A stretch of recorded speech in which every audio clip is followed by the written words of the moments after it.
Statement Pak Mahfud yang mengatakan bahwa Papua disclaimer. Ini yang saya harus luruskan supaya publik, baik kami di Papua dan publik secara nasional, bisa mengikuti bahwa statement Pak Mahfud ini saya ingin meluruskan. Ya, pertama, kami semua sebagai warga negara Indonesia itu kita semua harus kita dalam posisi kita patuh terhadap hukum. Terkait hari ini yang dapat kami sampaikan, saya bertindak sebagai pimpinan DPR karena terkait dengan statement Bapak Menteri Polhukam bahwa di Provinsi Papua dari hasil pemeriksaan BPK bahwa hampir terus terjadi disclaimer. Terjadi disclaimer dari mulai tahun 2016 kalau tidak salah, 2017 jadi ada tahun saya klarifikasi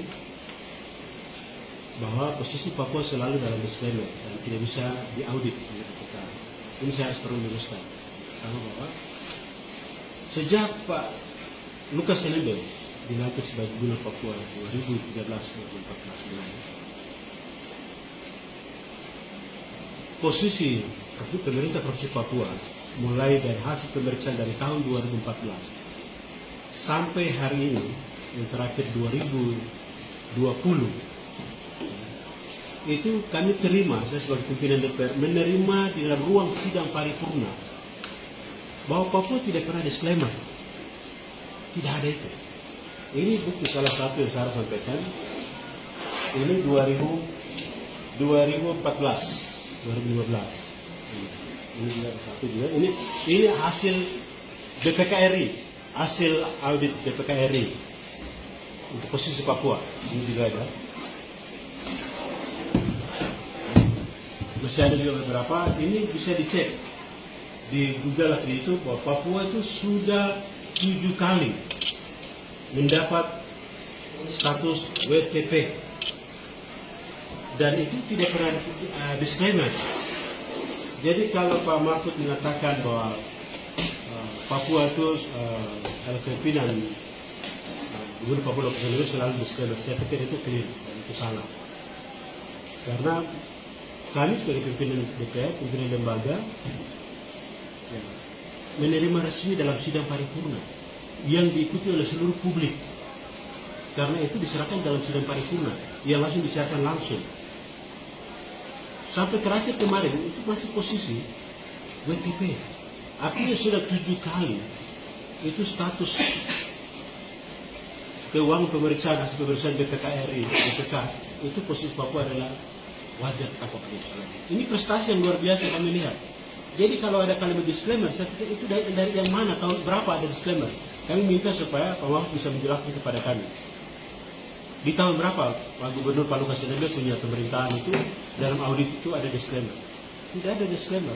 WTP mulai dari 2014 sampai 2021 kemarin hasilnya masih posisi WTP. Ini saya harus luruskan. Yang kedua, terkait dengan ada kalimat anggaran PB-PON dari PON. Sampai hari ini, kami PB-PON itu belum diaudit, belum diperiksa. Bagaimana sudah ada kesimpulan melalui Pak Menko Polhukam bahwa ada penyalahgunaan dana PB-PON. Terus kapan kami diaudit? Kan hasil audit itu yang bisa menunjukkan bahwa ada terjadi penyalahgunaan anggaran dalam PB-PON. Sampai hari ini, saya sebagai ketua harian, itu saya belum pernah diperiksa. Memang proses pemeriksaan sedang berjalan. Kelengkapan dokumen-dokumen sedang berjalan sampai hari ini. Nah, kita belum sampai ke sana, tapi kenapa kami sudah ada satu kesimpulan bahwa dana PB-PON disalahgunakan oleh Gubernur Lukas NMB?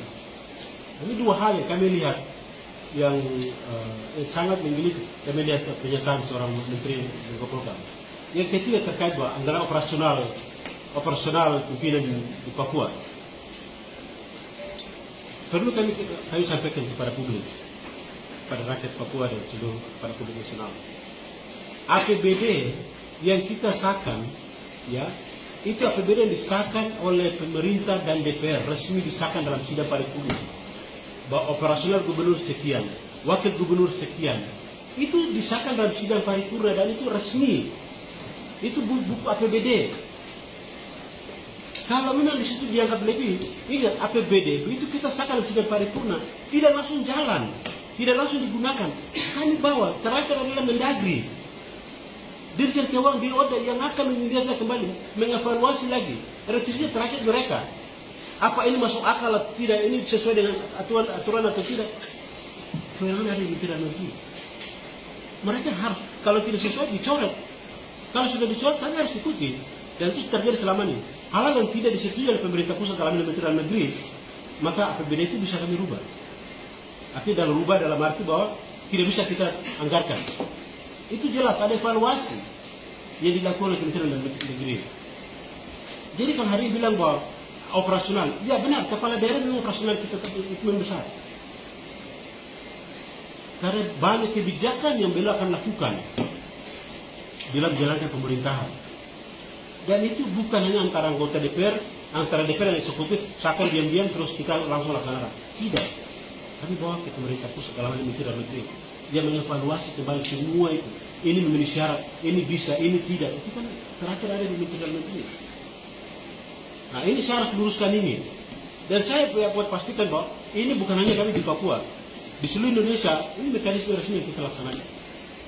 Jadi kalau hari ini katanya disclaimer, ya, silakan KPK periksa BPK, kenapa bisa kasih status OTP di Papua?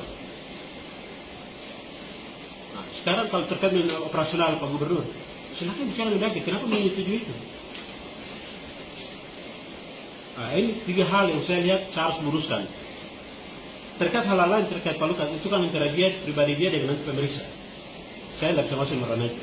Tapi saya hari ini berbicara sebagai pimpinan DPR, karena semua pemeriksaan itu diserahkan dalam ruang sidang paripurna. Dan itu dihadiri oleh semua anggota DPR dan dipublikasikan secara umum. Semua publik di Papua ini tahu, bahkan di luar. Nah, ini yang saya harus sampaikan kepada publik, bahwa terkait dengan status disclaimer sangat-sangat tidak benar. Dari 2014 sampai 2021, status Papua adalah WTP. Kalau status WTP, kenapa Ibu Menteri Keuangan memberikan penghargaan kepada pemerintah Provinsi Papua dengan salah satu pengguna anggaran terbaik? Ada, saya akan forward ke adik-adik, ke wartawan.